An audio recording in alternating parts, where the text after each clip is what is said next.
Hi everyone, welcome back, or if you're joining us for the first time, welcome to the Maru Makes, and this is going to be the paper theater build from Ensky, and this one is model PT-049, and it's from the movie Kiki's Delivery Service, and the title of this build is called Memories of Koriko. So this model is rated at 2 out of 5 stars, and I would have to agree with that assessment as this was actually the easiest paper theater build, and I know I've mentioned that for like each video that I've done, but this truly was the easiest build just because so a lot of these paper theater models has 6 layers complete that you're going to be layering on top of each other to make the complete model, and for this Kiki's Delivery Service model, 4 out of the 6 layers are just the basic frame where once you cut it out you're done, you don't have to do any gluing. So the only 2 layers are the ones that will be glued down with additional pieces, and one of them is Kiki, who's on Magic Broom, and then the last one is actually just of a building, and there's not a lot of parts to the building too. So in overall, this was a really quick build, and it truly was the easiest model that I've built so far, and I don't know if there's going to be a simpler model than this that will top it out, but I truly think that this is the greatest beginner set for the paper theater series. And I think the Chico-chan that I posted earlier might be the second easiest one. That will be actually a really good exercise if you want a little more challenge, but it still is a simple build. But this one is great, so don't worry too much about getting things wrong, because there's not a lot of parts for you to get wrong.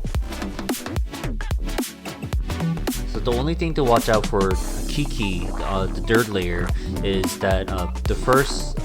few parts is actually going to be applied to the back side. And so usually when I'm working on the back side, I try to overlay the parts to see where it overlaps first, because the thing that you need to watch out is that there will be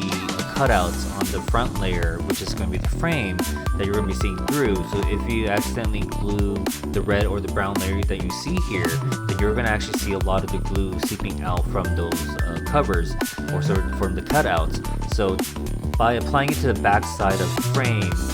you're only applying the glue where there is actual paper and not where the cutout is. So it actually ends up being a cleaner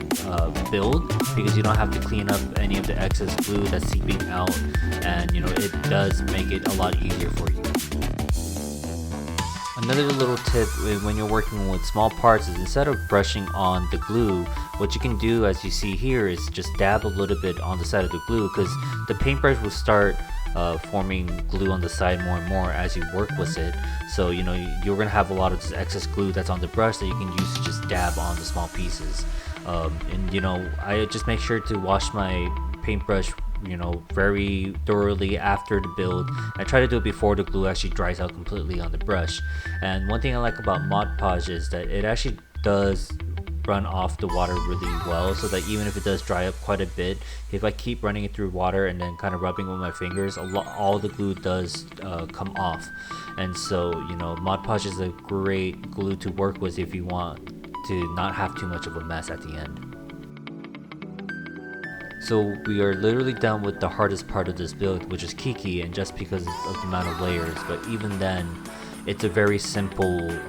design. And as you can see here now, the third layer is actually just the frame again. The fourth is the building, but you're just putting the rooftops on some of the buildings here, and so it's only a single layer that you're attaching a few pieces onto.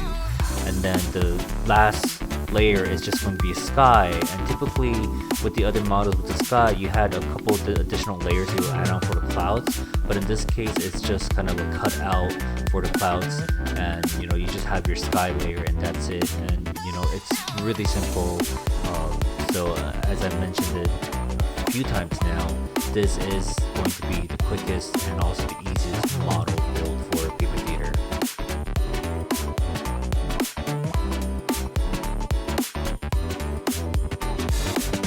It's really hard to stretch this video any longer just because it's so short and there weren't really much to record. So as you can see here,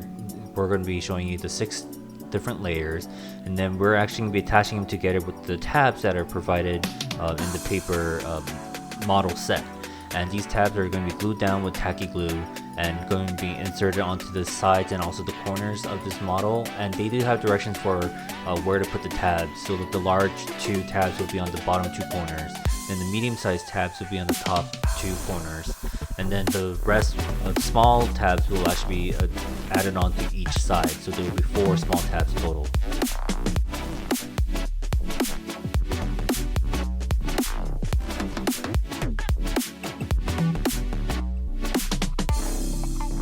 There aren't a lot of paper theaters being sold in the US through a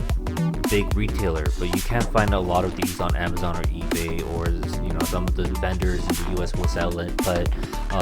this model in particular you can actually get at Hot Topic, and you can also find it at Barnes & Noble. So this is actually a readily available model with a lot of the big retail stores. This one, and I believe 1 or 2 of the Totoro models, are the ones that you'll actually see at Hot Topic or Barnes & Noble. So I think this is a great and easily accessible model for you to try building your own. And I think if you can see here, considering how simple it is, the overall model looks more complex because you have multiple layers that are overlapping a lot to make it look more complex than it actually is. So I just want to close this video off by saying thank you for watching this video, and if you enjoyed watching this video, please subscribe to my channel or watch some of the other builds that are going to be linked in here through my playlist. And thank you for watching.